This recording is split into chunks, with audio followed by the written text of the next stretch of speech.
The first automatic featured on Steve Alicia's Time, and it's going to be my Invicta Pro Diver, because when you put the entire package together, it's really hard to argue with the value. This is reference 35693. It is, I thought, was going to be more of the Kermit lookalike, but it is not. It is a darker bluish green, a really dark blue-green. In fact, when I pulled it out of the packaging, I pulled it out at night, and I thought it was almost black. I thought they sent me the wrong one. They sent me the original Pro Diver, but no, it does in certain lights. In fact, that's why I put this other band on here. I put this NATO strap on here with the hints of green to try to pull some of that green out of it. But let's talk price.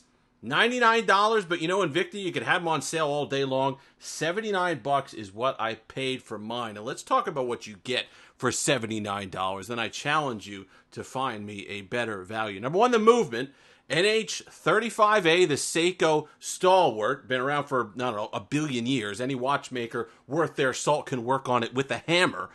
Now, when you think about that movement, think for a moment, go scour the web, look at all these micro brands, and think about what they charge you 2, 3, 4 times what this watch costs, and they have that automatic movement in it. 24 joules, 41 hours of power reserve, fairly accurate, no issues there. The case itself for this watch, 40 millimeters, 20 millimeter band, nice size, fits nicely on my 7-inch wrist. We'll show that as well. Hand wind, hacks on the movement, nice stuff. Love the date window on this one, on this particular movement, and the way they did it with the magnifying. Because again, you look at my Timex Navi XL that I got for, I think, close to $300. The date window looks cheap. Don't like it. The magnification's poor, but Invicta here does a nice job. It really is impressive when you think of the finishing and the attention to detail that they're able to put on these devices for the price that they do it. Are there quality control issues? Absolutely.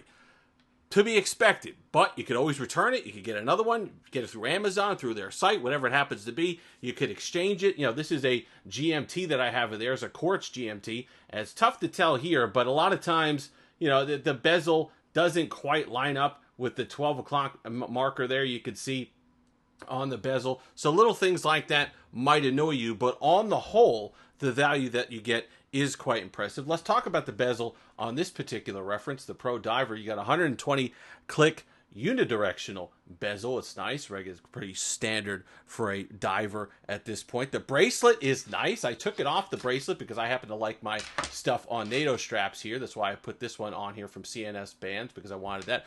But the bracelet itself is nice. Polish links, brush links on the end links there. Really quality overall. The clasp gets a little squirrely.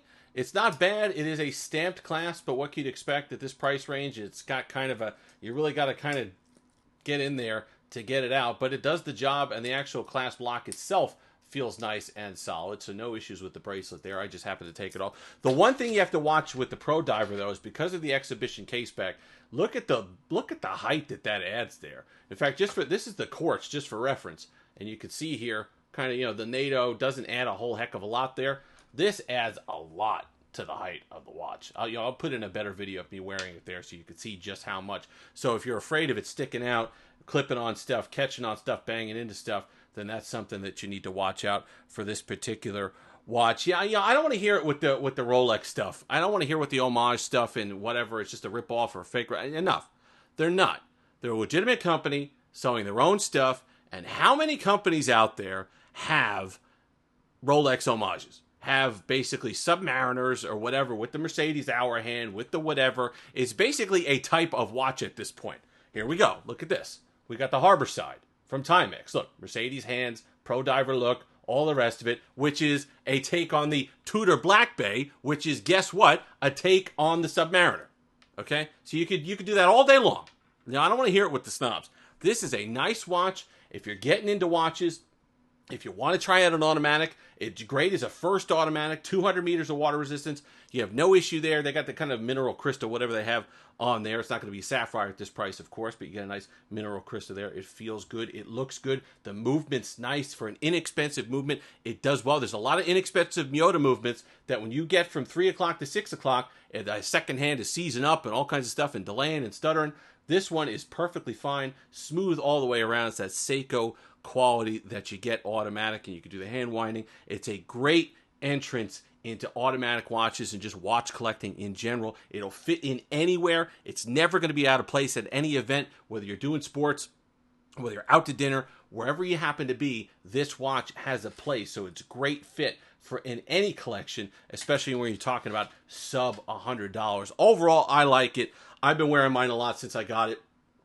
I've been waiting and hoping to pick one up for a long time. Yeah, do you have to deal with you got the polished stainless steel on the side here for the case. You got to deal with the etched kind of Invicta logo, which gets a little gaudy. Yeah, sure, whatever. But you're not looking at that. You're looking at this. And the overall package, the feel, the weight, the stainless steel, the crown on it, which let me tell you something. Smooth crown, nice action, in and out. I like the screw down on it is great.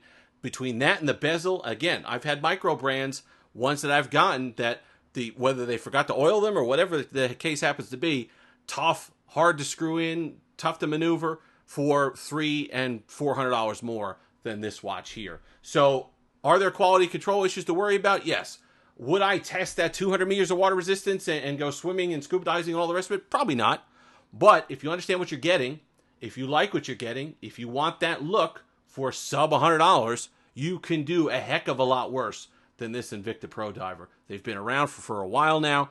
They have the quality there. There's a lot of fans of it. If you're one of them, I'm right there with you because it is absolutely tough to beat the value that you get with a watch like this when you're talking automatic movement, nice enough finishing, classic look, sub $100. If you've made it this far, like, comment, subscribe, all that fun stuff. Until next time, have that Steve-licious day.